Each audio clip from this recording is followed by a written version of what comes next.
Vous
ne pouvez pas entrer. Mais pourquoi? Les débats autour de cette affaire sont en huis clos. Nous avons le devoir d'informer le public sur ce qui se passe.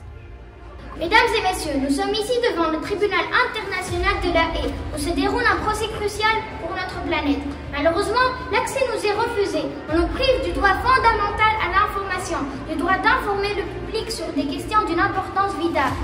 Exactement. L'on doit savoir ce qui se passe à l'intérieur de ce procès et connaître les résultats de ce tribunal qui pourrait façonner notre avenir.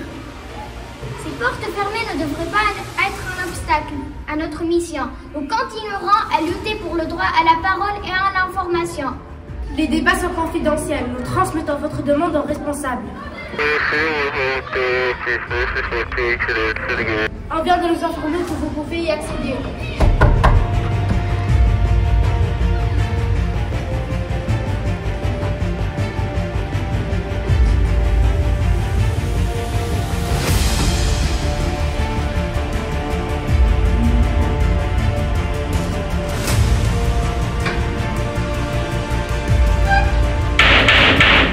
En cette journée mémorable du 13 mars 2024, nous ouvrons le procès historique où la Terre porte plainte contre l'homme. Face à nous, les éléments incarnés témoigneront les conséquences de réchauffement climatique. Que cette salle soit une quête de vérité et de réflexion.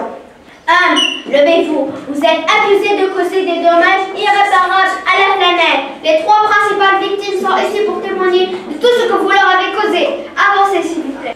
Honorable tribunal, je suis l'eau, source de vie. Je m'adresse à vous avec une tristesse profonde. Mon existence est menacée par l'évaporation accrue due au réchauffement climatique, un résultat direct de la pollution et des gaz à effet de serre.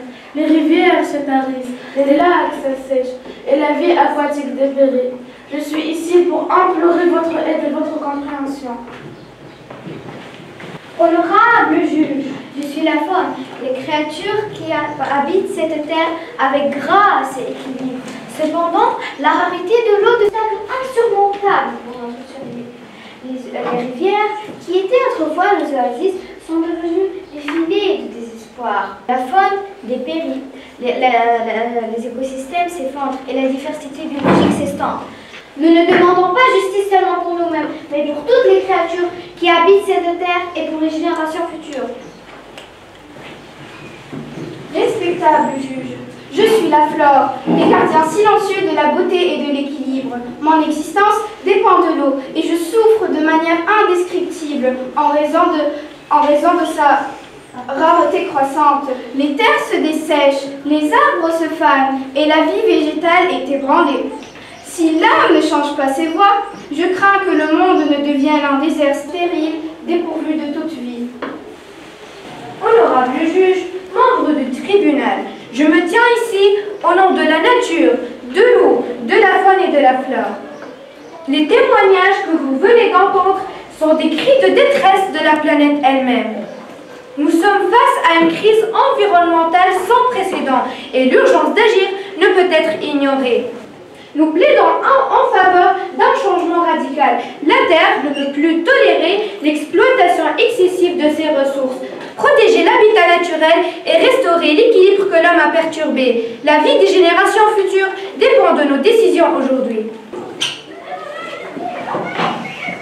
Votre honneur, mesdames et messieurs les juges, je me tiens devant vous au nom de l'homme. Nous reconnaissons les erreurs passées et les conséquences de nos actions sur la Terre. Cependant, il est impératif de souligner que des mesures significatives ont été prises pour inverser la situation. La technologie, notamment, a évolué de manière à réduire notre impact sur la Terre. Les énergies renouvelables sont devenues nos alliés dans cette quête de préservation. Nous investissons massivement dans des sources d'énergie propres et durables. Des progrès considérables ont été réalisés dans le développement de la technologie respectueuse de l'environnement. Nous plaidons pour une chance de montrer que l'homme peut évoluer, s'adapter et contribuer positivement à la santé de notre planète. Merci. Après avoir entendu les chefs d'accusation, les plaignants et les plaidoiries, nous déclarons l'homme coupable et nous l'appelons à assumer ses responsabilités en adoptant des actions concrètes.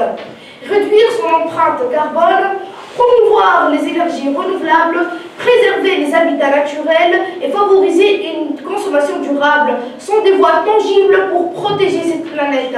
Sachez, vous tous, que c'est avec les gestes de quotidien que se construit l'avenir de cette planète.